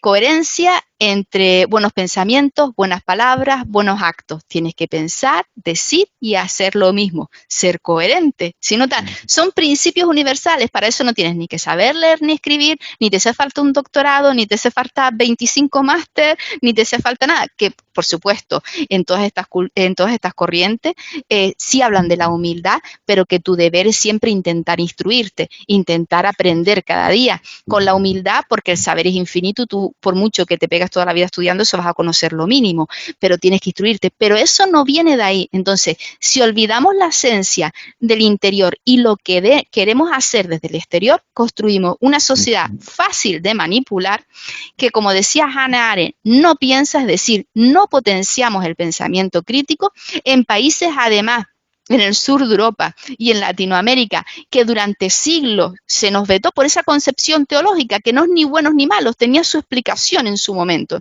No estamos hablando ni de momento. Su coherencia y su contexto. Exacto. Exacto, y hay que entenderlo desde ahí. Pero es que es más, es que en el norte de Europa, que supuestamente era el paradigma de todo esto, se está olvidando. Y es más, yo seguramente ves en muchos sitios que hasta estos pensamientos resulten anacrónicos. Yo llegué a oír a alguien una vez que decía, pero eso son sectas. ¿Cómo va a ser secta? La masonería, cuando uno de los principios de la masonería, ¿qué dice la Real Academia? ¿Qué dice la definición de secta? Cuando se aparta de la ortodoxia religiosa. Y si te dice que no defiende ninguna religión, ni se permite hablar de religión, ni no promulga una religión, como le vaya a llamar secta, es que entra en contradicción. Tú entras, para entrar es más difícil, para salir te vas cuando tú quieres. Como en todas estas corrientes, porque incluso, como decía el iluminismo Rosacruz, y ellos sacaron después un panfleto en 1600 y pico en París, que nos acercaremos, no nos llamen, nosotros nos acercaremos quienes buenos de corazón, ¿no? Nosotros sabremos quién es buenos de corazón, porque esas corrientes no hacen proselitismo, sino realmente donde creen que han nacido esos valores y donde creen que realmente hay cimiento, lo que decíamos al principio. ¿Por qué? Y también lo hacen todos los místicos, porque hasta hace muchos años, por ejemplo, la Cábala se negaba a instruirse a la gente que era menor de 40 años, porque se entiende, Jung, que fue uno de los grandes mentes también del siglo XX y fue un psiquiatra y psicólogo suizo y fue además el teórico del el inconsciente colectivo, los arquetipos, toda esa concepción y además que supuestamente discípulo de Freud, aunque después se enfadara. Él decía que toda esta, digamos que esta querencia trascendental viene a partir de los 40, 45 años, porque se supone que tú ya tienes una trayectoria vital. Cuando llega a esa trayectoria vital y tú has pasado ciertas etapas en las que ya no necesitas el ego, donde cada vez ves que se acerca más el final, tú dices, pues mi vida tiene que tener un sentido. Decía San Juan de la Cruz que pasabas por la noche oscura del alma, aquel famoso bello poema, ¿no? Pues la noche oscura del alma, que en Cábala se llama el tejón, el vacío existencial, lo vemos en todas estas corrientes. Llega un momento en el que tu vida tiene que tener otro sentido. Y tienes que venir aquí a algo, ¿no? No puede ser comer, dormir y ya está. Pero eso tiene que llegar a una experiencia vital, porque si es verdad que a un niño de 20 años no le digas que elimine el ego, porque él necesita su ego, su autoestima para crecer intelectual. Sí. Exacto, no podemos negarle. Entonces estas corrientes normalmente llegan a partir de una determinada etapa. Pero lo que sí podemos enseñar, que era lo que defendía el krausismo, lo de que defendía a los pedagogos como John Dewey o Bartolomé Cosío, es el pensamiento crítico o el lema de la institución libre de enseñanza. No digas lo que te dicen los demás porque te lo hayan dicho, sino tú razónalo, piénsalo y realmente tienes que llegar a un entendimiento propio. Y tú dices, pues esto es así porque yo creo que es así. Y basarlo en los elementos fundamentales, que es el respeto, la tolerancia y ese lema de igualdad, libertad, fraternidad. ¿Cómo voy a poner a una persona que es de esta ideología o de la otra, si él tiene su experiencia vital, y ya que eso se daría para mucho otra vez, si además en estas corrientes ya crees en la reencarnación, ya la repera, porque dice que nunca podríamos juzgar a alguien porque realmente tú solo estás viendo un pedacito de su película, y su película es todas sus vidas sucesivas, ¿no? Entonces esa persona vino a rectificar. Todos estos dicen que tú tienes un propósito vital y tienes que descubrir cuál es tu propósito vital. Esto lo hace el viaje del héroe, todos estos mitos, estos rituales. Tienes que buscar tu propósito vital y por qué viniste a este mundo, tu sentido. Entonces, el Estado no te lo puede imponer, eso es otro principio liberal. ¿Cuáles son los tres principios fundamentales liberales? El que esbozó Kant, toda persona es un fin en sí misma, el Estado no me puede utilizar porque 50 de mi comunidad quieren ir a no sé qué y yo no quiera, me tiene que dejar mi individualidad, no se tiene que meter en mi plan de vida. ¿Por qué? Porque sabemos hoy en día que podamos escuchar este programa un montón de gente y ninguno entendamos lo mismo, porque cuando pasamos por la información, exacto, el filtro de nuestra información, descodificamos la información y después ¿qué hacemos? Lo pasamos por nuestra experiencia vital, por nuestros prejuicios, y a lo mejor tú has tenido otra experiencia vital y yo otra, y vamos a entender cosas completamente distintas. Entonces, lo que hay es que intentar acercar esas posturas. No puedes entrar en mi plan de vida porque es mío, y si yo decido sentarme aquí y quiero sentarme, me moriré de hambre probablemente, pero me tienes que dejar porque es mi camino. Eso sí, yo tengo derechos, pero también tengo obligaciones y tengo que asumir las consecuencias. Es decir, esa es mi decisión, si me muero de hambre, después no vengas aquí a tal, tienes que asumir la consecuencia. Y después el principio de inviolabilidad, es decir, que me tienes que juzgar por lo que soy y no por lo que hago. Da igual que me llame Juan, Pedro o María, que sea con rayitas o con rojito o con no sé qué. Tú me tienes que juzgar por lo que hago y no por quién soy, ¿no? Y no utilizar, por ejemplo, eslóganes que oíamos en el pasado de tal palo, tal astilla o cosas de esas. No, júzgame a mí. Por ejemplo, mi padre será una bellísima persona y yo al contrario, o viceversa, ¿no? Te lo tienes que ganar tú mismo. Después, el liberalismo, eso sería en las corrientes liberales. Todo esto fue evolucionando, el Estado liberal y democrático, el Estado social y democrático de derecho fue evolucionando, ¿no? Sí. Y en todo esto, incluso ya el liberalismo, se habla de esa teoría liberal, que es el liberalismo igualitario, que es en el que esa parte liberal acepta que como todos no nacemos con las mismas condiciones, hay que darle a todo el mundo igualdad de oportunidades. Por ejemplo, yo que nací en un pueblecito pequeñito y no hay universidad aquí, me tienen que dar la oportunidad de poder ir a estudiar a una universidad y sacarme un doctorado, porque si no los que vivimos aquí, pues nunca estudiaríamos y no tendríamos igualdad de oportunidades que en otro lado, o a la gente que es mayor, la sanidad y demás. Después aclaramos a ver cómo podemos ser lo más eficiente con los recursos públicos. Después es verdad que hay una parte que son los libertarios, que los libertarios en un determinado momento dicen que no hay que quitar los impuestos, pero el liberalismo parte de esas premisas y yo creo que eso que fue lo que en ese momento el Estado liberal estaba de acuerdo en esas premisas fundamentales, son las que tenemos que valorar y son las que tenemos que defender y que cada uno construya su vida. Primero, porque ninguno vamos a entender lo mismo, porque lo que decimos, nuestra experiencia vital es completamente distinta. Y segundo, porque si todos en España o en cualquier parte del mundo pensáramos igual, eso no sería una democracia, eso sería una dictadura. Claro. Y afortunadamente, debido a que todos pensamos diferente, podemos enriquecer nuestro pensamiento, llegar a puntos de encuentro y avanzar. Si no, sería un retroceso. Si al final todos decimos lo mismo, retrocedemos. Claro, no hay enriquecimiento de ideas, no se retroalimenta. Exacto. Efectivamente, muy bien, pues Ibiza Melián, ha sido de verdad un placer porque yo no recuerdo de hace mucho tiempo, y eso, ojo lo que digo, de escuchar tanta información y tan fundamentada y tan rica que la que he tenido hoy. Ha sido la verdad que un privilegio tenerte en este espacio de entrevista. Y nada, esperemos que en el futuro te tengamos otra vez para otro tema interesante. Para mí es un placer y te lo agradezco muchísimo y agradezco a los oyentes que estén y que lo que tienen que hacer cada persona es intentar avanzar e introducirse en estos temas, no porque lo digamos nosotros, sino intentar sacar sus propias conclusiones. Como se dice cuando se hace una investigación científica, todos vamos a hombros de gigantes. Al final, cada uno solo ponemos un granito de arena, pero si todos nos juntamos y ponemos un granito, cada uno es como se hacen las montañas. Muy bien. Muchas gracias, Ibiza Melián. Gracias a ti.